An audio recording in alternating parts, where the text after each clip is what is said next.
그로 그들 앞에 출입하며 그들을 인도하여 출입하게 하사 여호와의 회중이 목자 없는 양과 같이 되지 않게 하옵소서.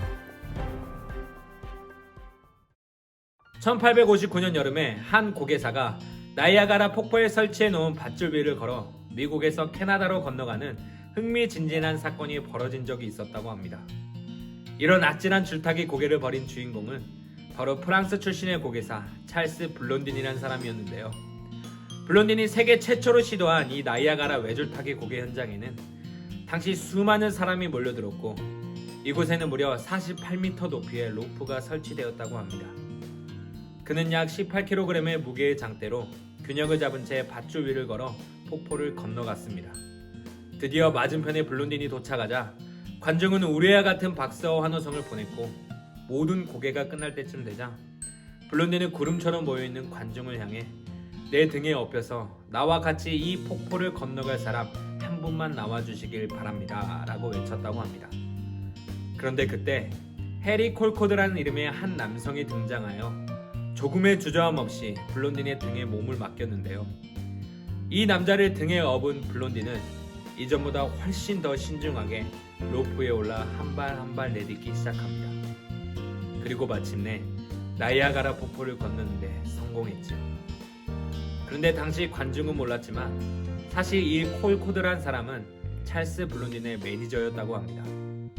콜코드가 자신의 생명을 블론딘에 맡길 수 있었던 가장 큰 이유는 바로 그에 대한 깊은 신뢰가 있었기 때문이라고 말했는데요. 이처럼 신뢰라는 것은 굳게 믿고 의지함이라는 뜻을 나타냅니다. 그리고 그 신뢰에 대한 말씀을 성경은 오늘 모세를 통해 말씀하고 있지요.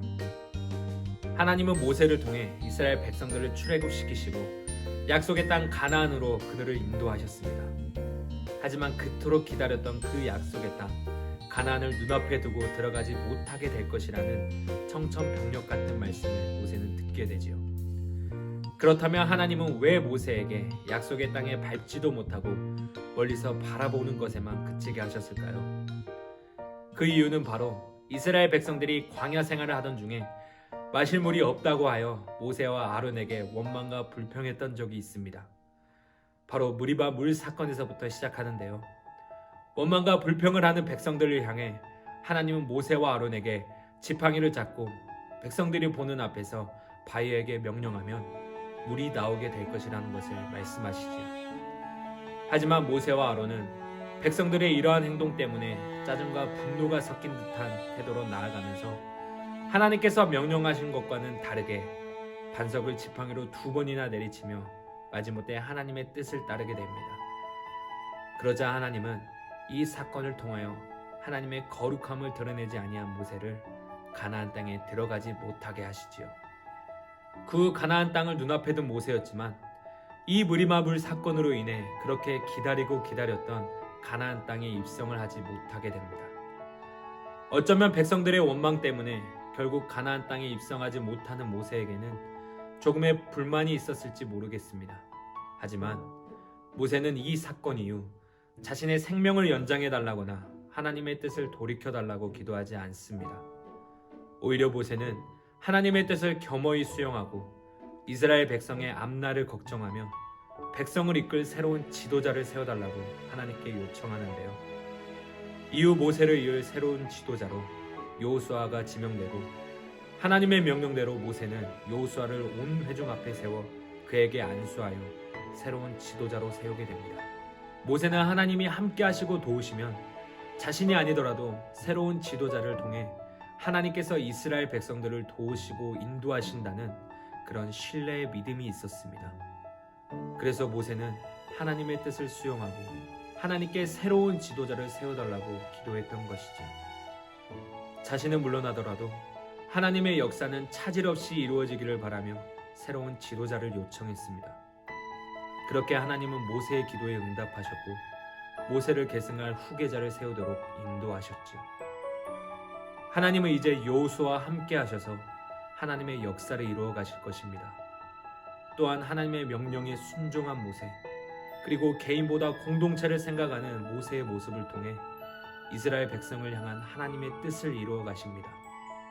그리고 오늘 이것을 통하여 하나님의 뜻이 있는 곳이라면 내게 주어진 모든 일에 감당할 힘을 주실 것을 믿으며 그 믿음으로 하나님을 신뢰하며 나아가길 소망합니다. 우리는 어떠한 상황에서도 우리와 함께 하시며 우리를 향한 하나님의 뜻을 성취하실 것에 대해 신뢰하며 나아가야 합니다. 그럴 때 우리는 하나님께 순종하는 믿음의 자녀로서의 삶을 살아갈 수 있습니다. 시편 23편은 하나님을 온전히 신뢰하는 내용이 담긴 신뢰시로도 유명한 말씀입니다. 우리와 늘 함께 하시며 우리의 모든 것을 주관하시는 분, 나와 함께 하시고 또 나를 지키시는 그 하나님을 찬양하고 있는 다윗의 믿음의 고백이기도 하지요. 한 주간 이 말씀을 묵상하시면서 하나님을 향한 신뢰의 믿음, 그리고 그 믿음으로 인해 더욱 굳건해지는 여러분이 되기를 소망합니다. 그리하여 나를 향한 하나님의 뜻을 묻고 그것을 구하며 우리의 모든 삶을 이루어 가실 하나님을 신뢰하는 믿음이 저와 여러분의 평생의 삶에 있기를 간절히 소망합니다. 사랑의 하나님 아버지 감사합니다. 오늘도 우리에게 주시는 생명의 말씀을 통하여 한 주간 살아내기를 원합니다.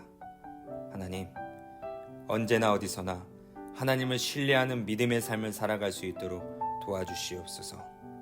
늘 하나님의 말씀을 신뢰하며 이끄시는 대로 순종하며 나아가는 모든 고등부 친구들이 될 수 있도록 인도하여 주시옵소서.